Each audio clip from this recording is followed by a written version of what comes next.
Masih terkait harga beras, selain harganya yang masih mahal, ada isu beras berbahan plastik beredar di masyarakat, bahkan menjadi perbincangan. Lalu apakah isu beras berbahan plastik ini benar-benar nyata?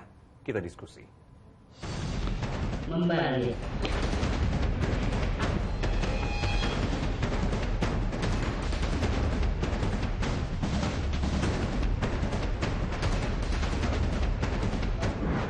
Simpang siur beras berbahan plastik kian meresahkan masyarakat. Bagaimana tidak, di tengah harga beras yang lagi mahal-mahalnya, tiba-tiba muncul isu beras berbahan plastik. Saya Dana Paramita, kita diskusi. Ini ya, ini yang beras. Ini beras yang bulog. Nah. Membal dia. Dicurigai.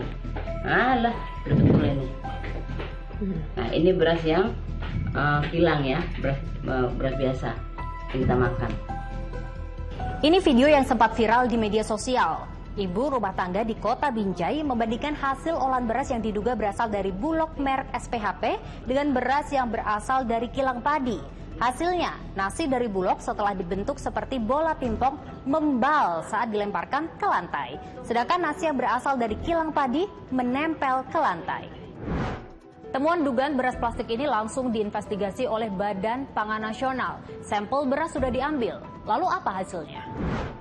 Memang secara fisik antara beras plastik dengan beras sintetik ya, dengan beras asli itu hampir tidak bisa dibedakan kan. Akhirnya ya harus kita sampling kliennya, kita ambil sampelnya, kita bawa ke lab terakreditasi, kemudian kita lihat parameter-parameter di dalamnya. Nah, ini kita sedang kerjakan, Pak. Jadi kita sudah ambil sampel itu, kita bawa ke laboratorium terakreditasi.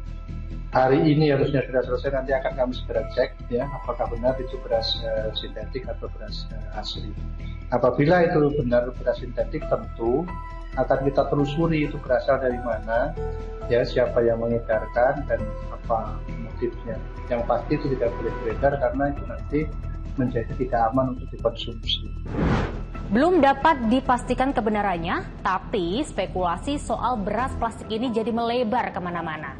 Dirut Perum Bulog pun ikut buka suara. Saya kutip ya pernyataannya, karena beras dari Cina itu belum saya datangkan, mana mungkin ada berita yang mengatakan beras Cina beracun. Ada lagi beras plastik dari Cina, beras sama plastik itu mahal plastik. Jadi tidak masuk akal. Ini upaya-upaya kelompok-kelompok tertentu yang mau mendiskreditkan pemerintah melalui pangan. Nah, pertanyaannya sekarang, bisa nggak sih sebenarnya beras plastik ini kemudian diolah menjadi nasi? Ini kata Wakil Ketua Hal Center Universitas Gadjah Mada. Beras dari plastik kalau dikukus mustahil bisa mengembang atau berubah wujud menjadi nasi.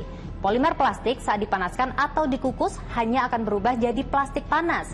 Bahkan jika terlalu panas, ia akan mengkerut atau mengkeret, bukan malah mengembang. Begitu pula dengan beras plastik komersial. Jika memang benar ada, maka saat dipanaskan ia hanya berubah menjadi beras plastik panas, bukan berubah menjadi nasi. Nah, dari penjelasan pakar tadi, artinya apa? Nggak mungkin beras berbahan plastik bisa diolah menjadi nasi. Terus kok bisa? Sama-sama beras tapi hasilnya berbeda. Misalkan seperti video yang viral tadi. Ketika dilemparkan, kemudian nasinya bisa memantul, tapi yang lainnya hasilnya sebaliknya.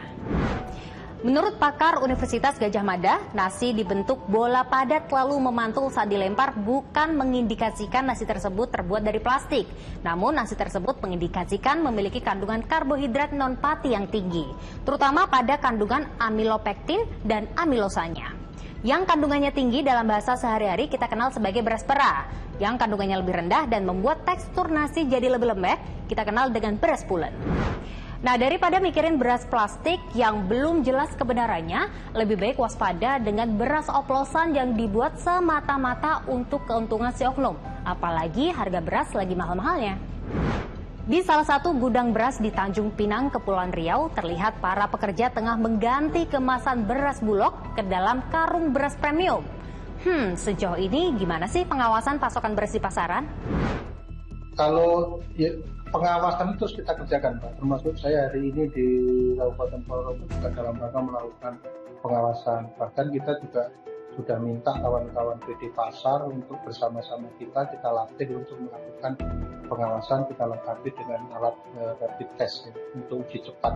Nah, barangkali ini nanti akan kita masifkan, jadi untuk kita masifkan ke seluruh wilayah di Indonesia agar secara mandiri juga PD Pasar ini dapat mengawasi produk-produknya yang beredar di masyarakat. Saya kira memang di tempat saya ada direktorat yang menangani pengawasan pangan, ini akan menjadi konsen terus sendiri untuk kita lakukan evaluasi ya terhadap keberadaan beras yang diindikasikan sebagai beras plastik. Untuk menjaga stok beras dan juga menstabilkan harga beras, Kamis kemarin 24.000 ton beras impor dari Vietnam tiba di Tanjung Priok, Jakarta Utara. Nah, di Rut Perumbulok pun terus memantau kualitas dari beras impor tersebut. Mengecek daripada kedatangan beras impor yang ditugaskan kepada Bulog. Kebetulan yang sekarang dari pelabuhan ini sedang bongkar sekitar 24.000 ton. Ya, 24.000 ton yang sekarang ini kita lihat bersama-sama pembongkarannya. Ini seluruhnya beras dari Vietnam. Ya, ini semua dari Vietnam.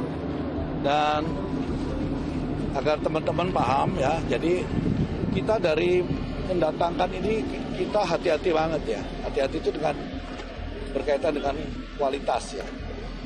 Harus ada pemeriksaan di sana, jaminan di sana bahwa kualitasnya beras ini sesuai dengan permintaan kita. Ya.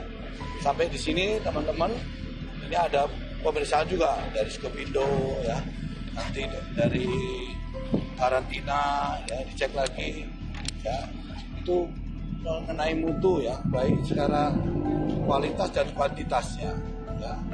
Lagi nanti keamanan dan kesehatannya. Ini kita periksa semua jadi semuanya tidak seperti yang kita bayangkan bahwa kalau kita bongkar ya bongkar, beli ya beli. Ya. Harga beras emang lagi mahal, tapi lebih baik membeli produk pangan di tempat yang sudah terpercaya. Jangan mudah terprovokasi dan jangan keburu panik terhadap isu yang belum jelas kebenarannya. Gimana, setuju nggak? Kita lanjut diskusi di kolom komentar ya.